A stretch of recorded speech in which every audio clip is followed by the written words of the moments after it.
மிஷினரிகள் மட்டும் இல்லாட்டினா இந்தியா இடுகாடாக, அதாவது சுடுகாடாக இருந்திருக்கும் அப்படின்னு கூறியவர் தந்தை பெரியார். ஏன்னா இந்தியாவுல மிஷினரிகள் சாதிச்சது ஏதோ கொஞ்சம் நஞ்சம் கிடையாதுங்க, அது எக்கச்சக்கமான சாதனைகள் இருக்குதுங்க. பென்னி குயிக் அப்படின்ற மிஷினரி முல்லை பெரியார் அணைய கட்டினாருங்க. சீடிஸ்டட் போன்ற மிஷினரிகள் தேயிலை செடிகளை கொண்டு வந்து தேயிலை தோட்டங்களை உருவாக்குனாங்க. மிஷினரி கிரகாம் ஸ்டைன்ஸ் யாருமே தொடாத குஷ்டரோகிகளை தொட்டு பராமரிச்சாருங்க.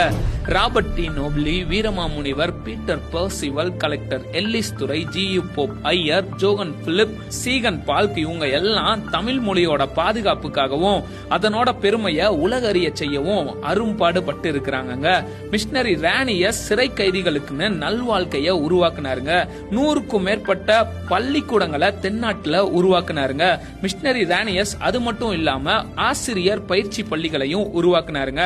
மிஷினரி ரிங்கல் தோப்பே பெண்கள் மாராப்பு சேலை அணிய இருந்த தடைய நீக்கிறதுக்காக அரும்பாடுபட்டாருங்க.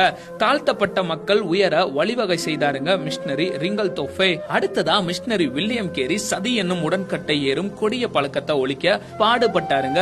பெண் மருத்துவ கல்விக்கு வித்திட்டு மருத்துவமனையை உருவாக்கியவர் தான் மிஷினரி ஐடா ஸ்கைடர் அம்மையார். ஓலை சுவடுகள்ல தவழ்ந்த தமிழ அச்சில ஏத்தி புத்தகங்களை அச்சடிக்க உதவியவர் தான் சீகன் பால் அப்படின்ற மிஷினரி. தரங்கம்பாடியில இவர் தான் பெண்களுக்கான முதல் தமிழ் பள்ளிய உருவாக்குனாரு.